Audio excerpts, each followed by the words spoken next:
Okay, so we have yet another class that was canceled, unfortunately due to weather. And so I want to start off, I'm just kind of discussing some of the plans as we move forward. So tonight was already a change in our schedule. It was supposed to be a testing night, and I had told you guys that we were going to still do the test, but we were going to do it in a little bit different fashion and that we would be there for the whole time. So losing a second day is not ideal by any means. And I had considered kind of now flip-flopping our schedule. Unfortunately, there's a lot of obstacles to that. I have several people that already have work schedules in place. We have some other issues with scheduling with some of the people in the class that would make that very difficult to flip that schedule at this point. I have an issue with next week. I am scheduled to be out of town with a conference for my other job. And so I'm going to try and do as much as I can to regain what we have lost with these missed weather days without messing with the schedule too much. So the plan is what we would have done tonight is going to be put online and be made available to you there. And I will give you directions on how to complete that. Moving forward, any testing night that is on the schedule, I know that I told you guys initially that those would be just days where you would come in and you would take your test and then you would be free to go. As of right now, I am reserving those nights to be full nights. If we recover and bounce back and they can stay as testing days, I won't know that until we start to get into our next few weeks and see how things kind of recover. So as of right now, our next testing date would be April 13th. I need you to plan on being there for the entire night. So from 4 to 6:30, even though it is marked as a test day. So please make that change on your schedules. But as far as our hybrid meetings and our face-to-face, that part of the schedule is going to stay the same. Okay, but I am more than likely going to have to pull those testing dates to just being for the test and work some of this other material in that we are missing out on. Now, with that being said, one of the things that we were supposed to do this evening is I gave you guys all the muscle sheets very early on. I wanted you guys to have those so that you could practice with them. You could study with them however you study. I had a couple people reach out and ask for blank sheets. So hard copies were handed out in class a couple weeks ago. And then those also have been posted in Blackboard. So if you need to make copies of those are available to you. It is not required. You do not have to do anything with those blank muscle sheets.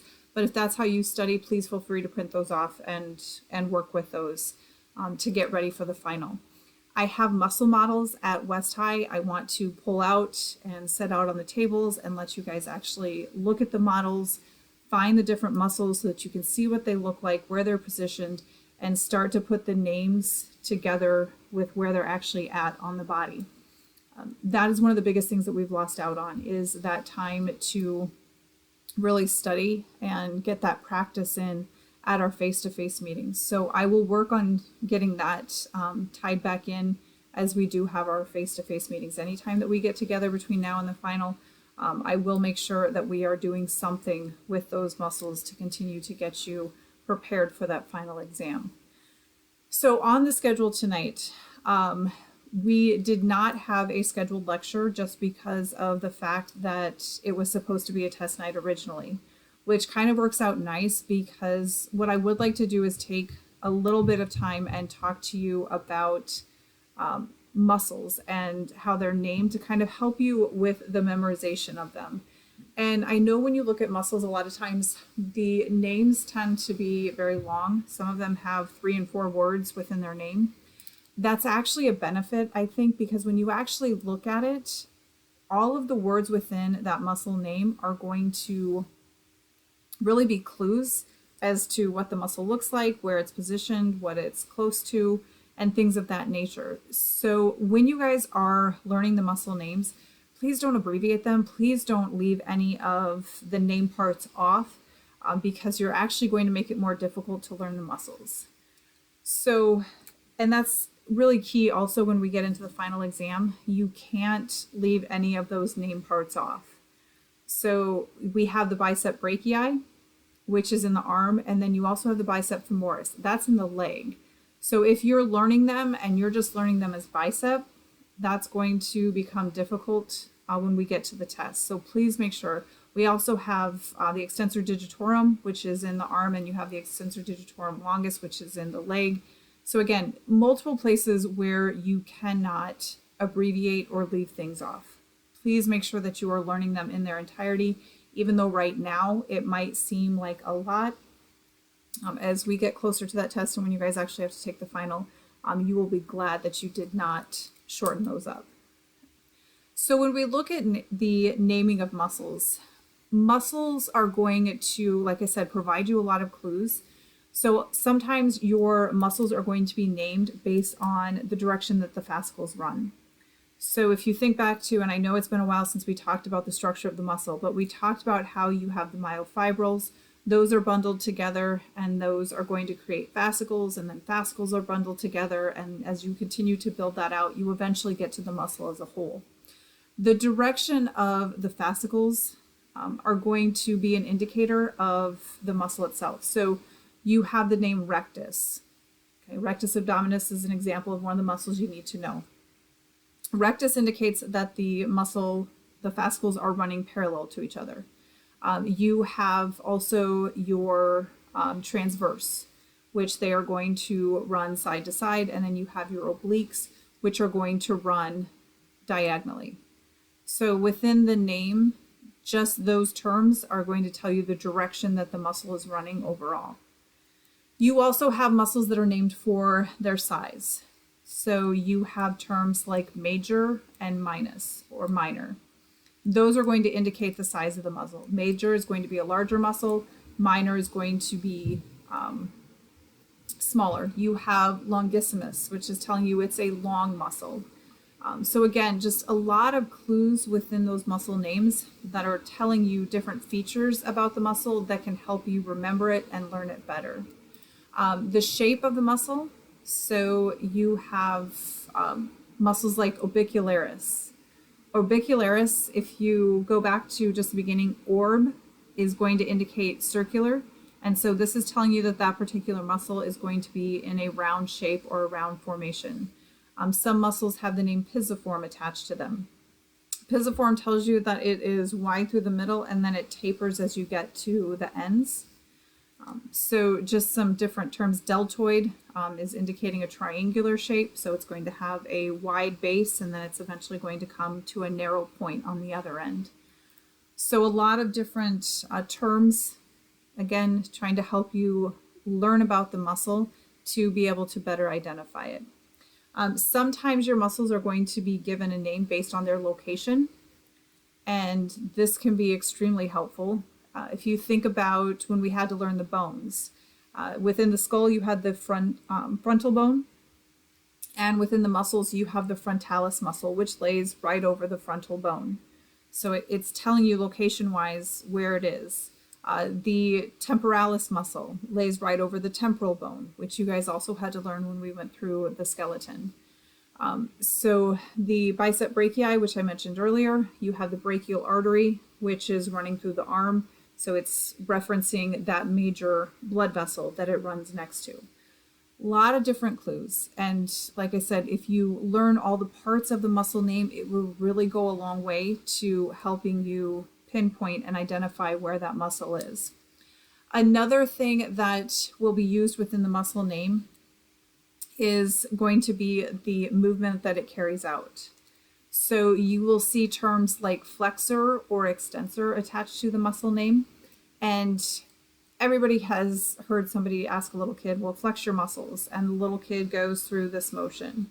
And most people just assume that when you tell somebody to flex, what you're really looking for is you want to see the size of their muscle. Flexing, what that actually is telling you is that you are decreasing the angle between two bones. So you have the bones of your lower arm, you have the bone in your upper arm. And when you go through flexion, what happens is the angle between the bones in your lower arm and your upper arm decreases. So if my arm's out straight, that angle of those bones is at 180 degrees. As I bring my lower arm in, that angle is now decreasing, and it's about 45 degrees now, roughly. So because that angle is decreasing between those two sets of bones, that's actually what flexion is. So if you have a flexor muscle, it's telling you that a flexor is going to move the body in a direction where you are decreasing the angle between two bones. If you have extension, that's just the opposite, and that is going to increase the angle between two bones. So if I straighten that arm back out and that angle now goes back to 180 degrees, that is going to be extension. So you have those terms that are going to indicate what type of movement the muscle carries out for you. And that can kind of help tell you where it's at position-wise on the body. Okay, remember, muscles can only pull.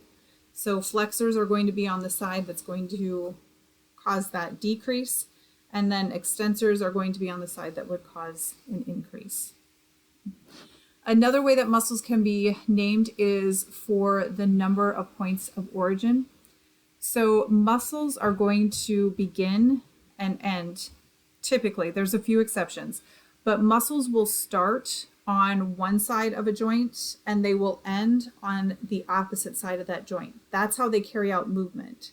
So they start on one side of the elbow and they would finish on the other side of the elbow. So when that muscle contracts, it uses those bones like levers, and that's actually why we see movement within the body. Where the muscle starts, that's called the point of origin, and where the muscle ends, that's called the point of insertion. So it's not uncommon for muscles to be named based on the points of origin. When we talk about the biceps, bi is a prefix that indicates two, and that is the number of points of origin that you have with the bicep muscle. Tricep tells us 3. That is the number of points of origin for that particular muscle. The quadricep, quad indicates 4, telling you how many muscles are involved. So again, you can use all of that to help you learn and remember the muscle names, but those are the major ways that muscles do get their names. So based on their size, based on their shape, based on their location, the type of movement that they carry out, the way that the fascicles are arranged, all of that comes into play when we talk about the overall muscle names. So it is very important when you guys are learning the muscles that you learn the name in its entirety. I know we have a couple that have 4 words in their name, but they all have a purpose. So please make sure that you guys are memorizing all of those when you get ready for that final exam. All right, so for this upcoming week, I am going to put the test in Blackboard. You guys will take the test on your own. Obviously, you have access to your notes and to your textbook. I am going to ask that you take it on your own. So it is a take-home test. You have access to everything. Please take it on your own. I will give you a submit date that will be posted in Blackboard as to when you have to have that finished and turned in, and I will get those graded for you. I also have a sheet that I'm going to upload that we would have worked on tonight in class that goes over some of the major muscles. It is not over all of the muscles. It was just kind of a starter to help get practice on the muscles. I will upload that as well. There will be directions on what you guys need to do with that particular sheet. And I kind of talked about the other things as far as scheduling. If you guys have any other questions, please let me know. But the biggest things are going to be just to watch the video, take any notes that you feel will be beneficial, continue to practice learning the muscle names, and then work through that muscle sheet and then take the test and get that submitted. So the next time that we meet, we're getting into hormones and the endocrine system, the lymphatic system, and talking about those two systems because they do work hand in hand with each other somewhat. And so we'll move more into that. So we're getting out of digestion and excretory system and nutrition. That is what the test will be over, is just those 3 areas. So any notes that you have on that, and then we'll be moving into our next section, lymphatic system, endocrine, and hormones.